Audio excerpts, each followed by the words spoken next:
Oke, semuanya selamat pagi. Hari ini kita sudah ada pada minggu ketiga. Karena sebelumnya kita sudah belajar tentang logika dan algoritma. Kita sudah belajar tentang flowchart. Dan hari ini kita akan belajar tentang petaminda.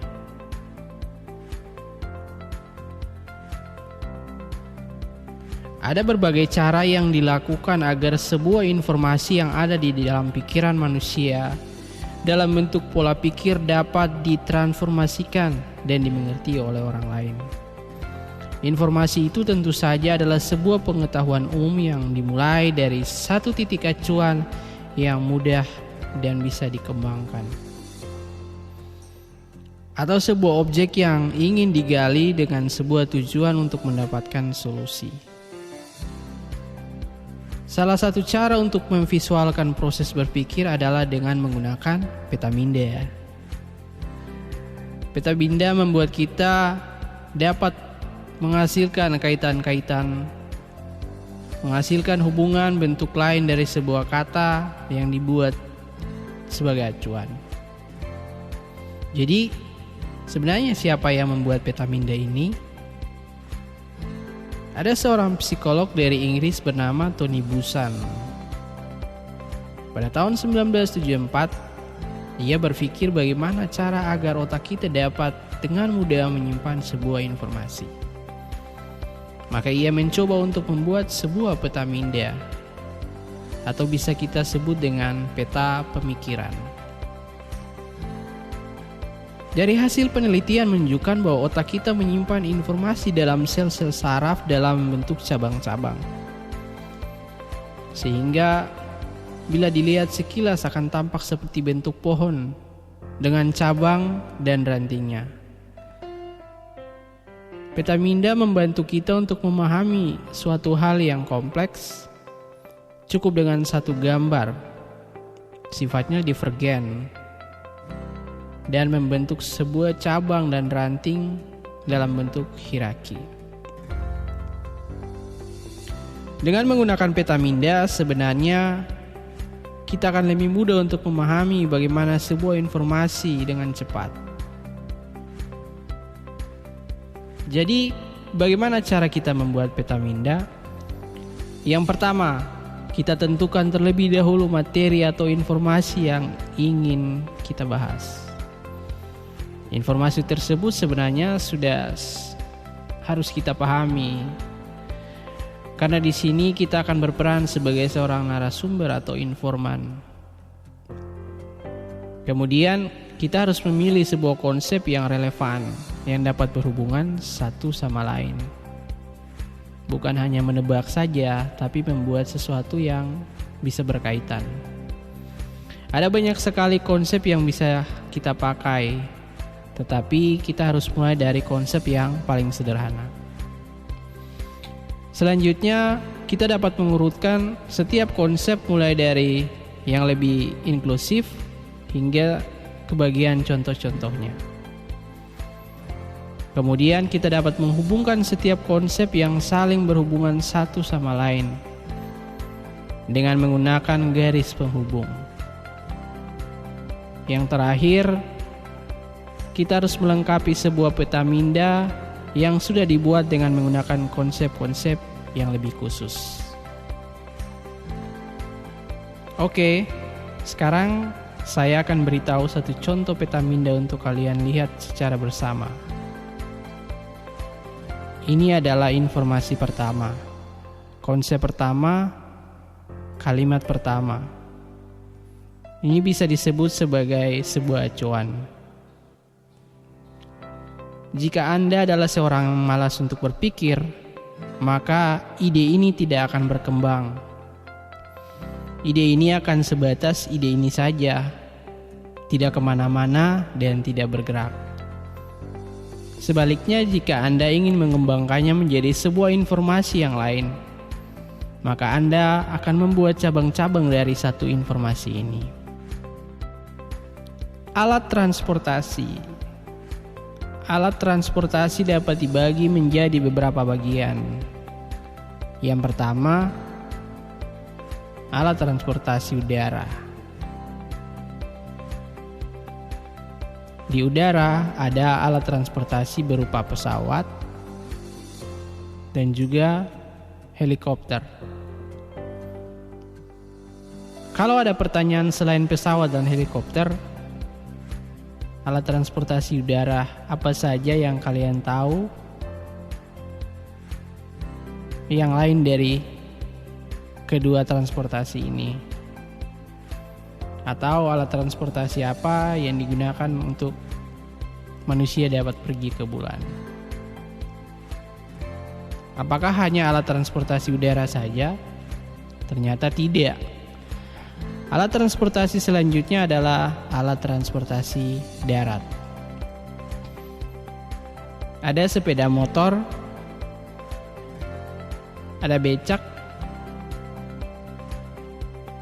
Tentu kalian pasti sudah pernah naik becak.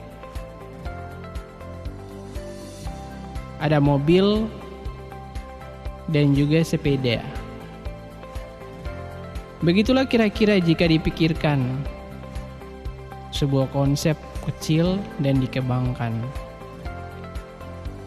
Sekarang satu cabang lagi, yaitu alat transportasi air. Alat transportasi air, ada kapal, ada perahu. Selain daripada itu, kalian pasti tahu. Ini adalah bentuk dari peta minda sederhana, dari satu konsep yang biasa, dari satu acuan, maka dikembangkan informasi-informasi lain yang saling terhubung. Sehingga mudah sekali untuk dipahami dan diingat. Jadi, apakah kalian sudah bisa membuat peta minda? Sabar dulu, masih ada contoh lain. Tapi sebelumnya kita dengar penjelasan dari para pembuat teori peta minda. Menurut Tony Buzan, manfaat peta minda adalah yang pertama, merangsang bekerjanya otak kiri dan otak kanan secara sinergis. Yang kedua, membebaskan diri dari seluruh jeratan aturan ketika mengawali belajar. Membantu seseorang mengalirkan gagasan tanpa hambatan, membuat rencana atau kerangka cerita, mengembangkan sebuah ide, membuat perencanaan sasaran pribadi, meringkas isi buku, dan kemudian menjadi satu materi yang menyenangkan dan mudah diingat. Selain Tony Buzan, ada metode yang bisa digunakan menurut Mikhail Michalko, dan ini dapat dimanfaatkan di berbagai bidang, termasuk bidang pendidikan. Yang pertama, memberi pandangan menyeluruh pada permasalahan pokok, merencanakan rute atau kerangka pemikiran suatu karangan, mengumpulkan sejumlah besar data di suatu tempat. Yang terakhir, mendorong pemecahan masalah dengan kreatif. Setelah mendengarkan teori-teori tentang manfaat peta minda, sekarang kita akan buat satu contoh lagi. Ini adalah konsep pertama tentang liburan keluarga. Untuk membuat satu cabang baru, kita akan pakai kata siapa. Siapa di sini adalah pribadi atau orang-orang yang akan pergi saat liburan keluarga bersama Anda.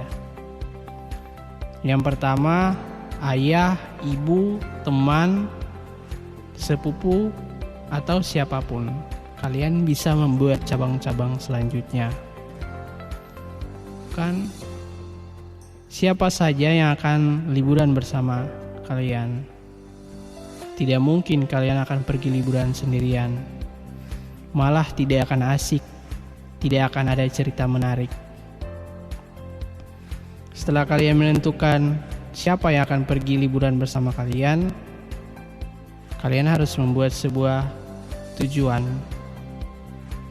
Apakah kalian pergi ke pantai, pergi ke gunung, air terjun, atau kemana saja tempat yang kalian sukai. Setelah membuat tujuan perjalanan, maka aktivitas apa yang akan kalian lakukan selama kalian liburan? Apakah kalian akan berenang atau memancing, atau apa saja yang akan kalian lakukan sesuai dengan tujuan kalian? Tak lupa kalian harus mempersiapkan perlengkapan. Apakah kalian pergi menggunakan sepatu, sendal, membawa alat pancing, membawa baju renang, kamera, dan perlengkapan lainnya selama kalian liburan? Jadi, dalam satu perjalanan itu harus ada rencana yang matang, atau dalam sebuah konsep ada sesuatu yang akan lahir dari konsep-konsep tersebut. Semua dimulai dari sebuah konsep sederhana yang saling berhubungan. Pada setiap aktivitas kalian setiap hari, kalian bisa membuat satu konsep awal, dan kemudian kalian bisa menghubungkan apa saja yang saling berkaitan. Kalian bisa membuat itu dari hobi kalian atau sesuatu dari yang kalian sukai. Silakan membuat peta minda dan kemudian akan diperiksa oleh saya. Sampai bertemu pada materi selanjutnya. Selamat belajar.